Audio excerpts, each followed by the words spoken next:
Pemirsa, seorang ibu akan berkorban apa saja demi menyelamatkan anaknya. Tapi, jika anaknya didakwa melakukan penganiayaan sadis yang menyebabkan kematian, haruskah ibu menghalalkan segala cara untuk membebaskan anaknya? Ternyata, definisi sayang anak yang ada di benak Nyonya Meriska Tanur agak lain dari ibu-ibu kebanyakan.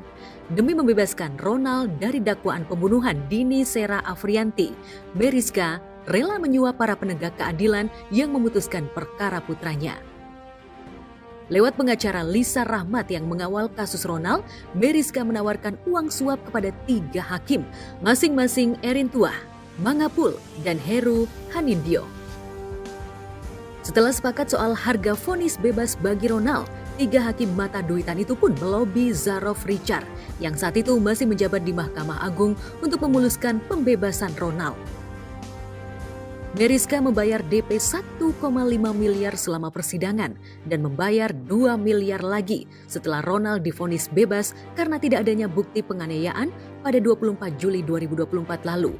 Namun saat banding JPU dikabulkan Pengadilan Tinggi Surabaya, vonis bebas Ronald auto dicabut dan diganti hukuman 5 tahun penjara. Walhasil, Ronald kembali diciduk pada 27 Oktober lalu dan Meriska Tanur ibundanya yang diduga melakukan penyuapan diamankan pada 4 November lalu. Ibu, mungkin ada yang disampaikan, Bu? Bu.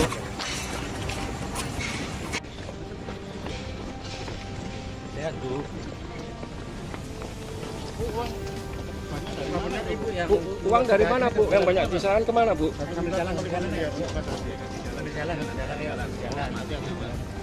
Klien kami kooperatif dan menaati segala proses hukum. Kita menghormati proses hukum yang berjalannya. Senin, tanggal 4 November 2024, tim penyidik pada Jaksa Agung Muda Tindak Pidana Khusus telah melakukan pemeriksaan secara maraton terhadap saksi MB, yaitu orang tua atau ibu dari terpidana Ronald Tanur. Selama perkara Ronald Tanur berproses sampai dengan putusan Pengadilan Negeri Surabaya, tersangka MB telah menyerahkan sejumlah uang kepada LR selaku penasihat hukum Ronald Tanur sejumlah 1,5 miliar. Selain itu, LR juga menalangi sebagian biaya pengurusan perkara tersebut sampai putusan Pengadilan Negeri Surabaya sejumlah 2 miliar, sehingga totalnya 3,5 miliar rupiah. Apakah oknum hakim tadi langsung bekerja dengan si penyuap? Lah, disinilah kemarin Kejaksaan Agung menangkap maklarnya. Tak cuma Meriska, Edward Tanur dan Christopher Raymond Tanur yang merupakan ayah dan adik kandung Ronald Tanur ikut diperiksa Kejagung terkait dugaan penyuapan yang dilakukan Meriska. Sempat diperiksa selama 7 jam, namun pihak Kejagung menyatakan Edward dan Christopher Tanur belum dijadikan sebagai tersangka. Edward mengetahui rencana penyuapan istrinya untuk membebaskan Ronald, tapi ia tidak tahu Meriska nekat menyuap hakim serta maklar kasus MA Zarov Richard. Mantan anggota DPRD Nusa Tenggara Timur yang juga berprofesi sebagai pengusaha itu jarang ada di rumah dan kurang komunikasi dengan Meriska istrinya. Edward Tanur itu dilakukan pemeriksaan sebagai saksi di Kejaksaan Tinggi Jawa Timur. Sedangkan untuk RT juga dilakukan pemeriksaan di Rutan, Medaeng, Surabaya.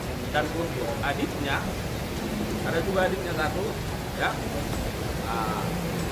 CT, dilakukan pemeriksaan di Kejaksaan Tinggi Jawa Timur.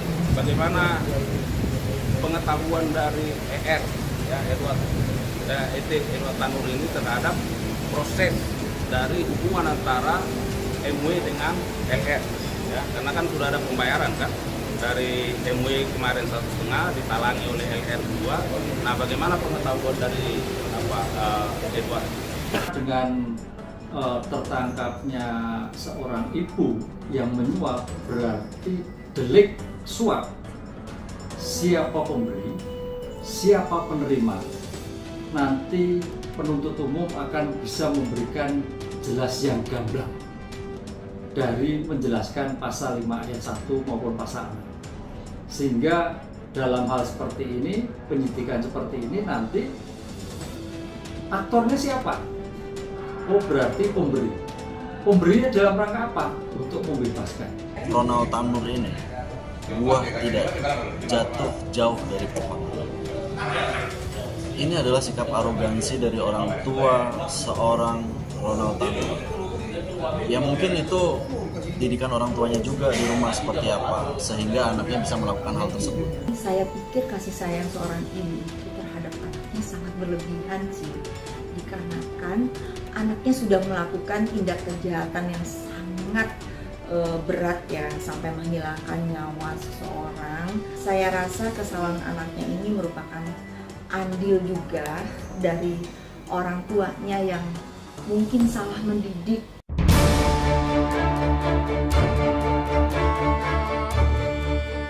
Perbuatan Meriska yang notabene sebagai ibu bak melukai hati para ibu yang tertindas. Karena sayang anak dan punya uang, Meriska tak mempedulikan perasaan keluarga Dini Sera yang jatuh bangun menuntut keadilan. Dini yang dianiaya Ronald di sebuah mal di Surabaya pada Oktober 2023 silam tewas mengenaskan dengan sejumlah luka lebam di bagian tubuhnya. Ronald pun sempat ditahan dan didakwa melakukan penganiayaan yang menyebabkan kematian dengan ancaman hukuman maksimal 12 tahun penjara. Di persidangan terbukti bahwa tubuh Dini Sera dianiaya dari ruang karaoke hingga ke lantai basement. Saat rekonstruksi, Ronald pun memeragakan perbuatan kasar yang dilakukan terhadap kekasihnya itu. Namun ajaibnya, 3 hakim yang mengadili Ronald tiba-tiba memvonis Ronald tidak bersalah dan membebaskannya dari tahanan. Gregorius Ronald Tanur, katanya si anak seorang anggota DPR RI, tadinya tuntutannya 12 tahun penjara. Saya mendesak Komisi Yudisial, institusi manapun yang terkait pengawasan kinerja hakim, mohon selidiki dan bongkar hasil keputusan yang dibacakan Ketua Majelis Hakim di Pengadilan Negeri Surabaya. Bapak maafin? Maafin, tapi kalau hukum nggak maafin. Apalagi dia datang ya ke rumah, harus gimana minta maaf, maafin aja Bapak. Nggak, tadi Bapak bisa bilang gimana? Saya pengen dengar sekali lagi. Karena orang kaya kenapa? Orang kaya itu bisa seenaknya aja menyakiti orang yang kecil gitu.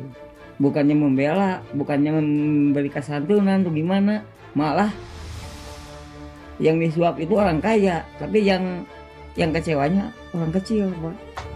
Jadi menurut Bapak yakin bahwa dari hakim tersebut dibayar sama keluarga dia? Kemungkinan. Kalau tanpa itu nggak mungkin begitu. Uang kan yang berkuasa sekarang.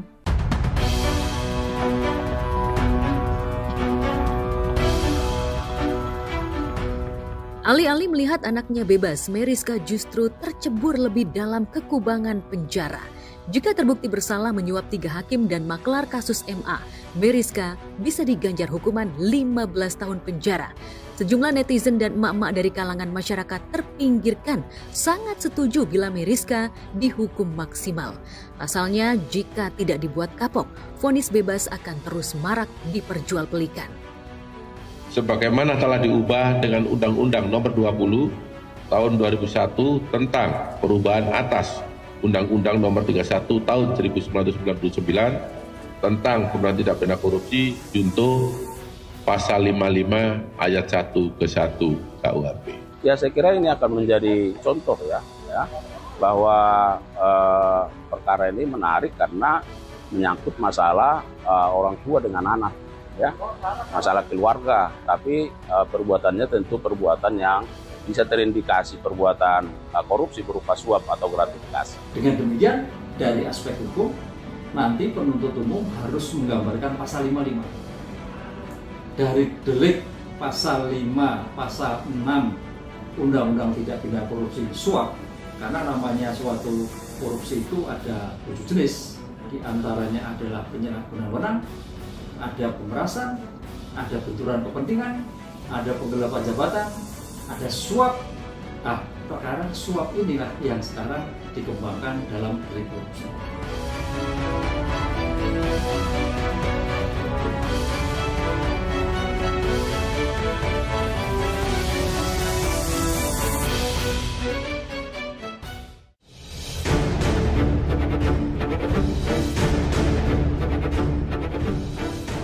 Gratifikasi atau penyuapan acap kali disebut akar dari korupsi.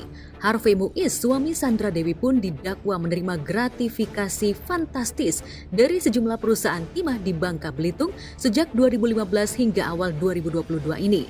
Harvey diduga menerima gratifikasi senilai 420 miliar dari kasus mega korupsi PT Timah Tbk yang ditaksir merugikan negara sebesar 271 triliun. Ratusan item perhiasan emas, 90 tas branded dan sejumlah mobil mewah yang biasa dipakai Sandra Dewi juga sudah disita Kejagung. Meski Sandra mengaku sejumlah perhiasan dan tas branded itu adalah hasil endorsement. Saat sidang kasus korupsi suaminya ramai diperbincangkan, Sandra Dewi justru bikin ulah yang membuat netizen autogram. Usai menjalani sidang di Pengadilan Tipikor beberapa waktu lalu, Sandra Dewi dan Harvey Muiz berjalan santai sambil ketawa ketiwi menuju mobil tahanan. Harvey pun tidak lagi mengenakan rompi tahanan, tapi mengenakan setelan kemeja dan jaket coklat yang ditaksir harganya jutaan rupiah.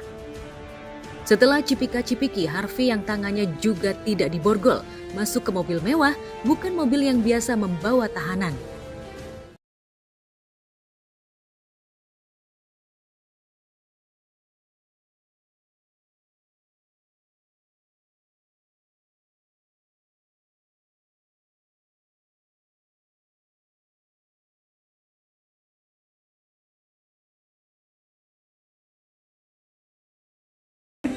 Kalau kata netizen, kok dia ketawa-ketawa sih? Jangan-jangan dia tuh bebas gitu. Nggak sah, ini negara hukum, nggak bisa bebas seenak-enaknya. Setelah sidang nggak pakai baju dan mobil tahanan. Kan setelah sidang, waktu sidang pakai kan?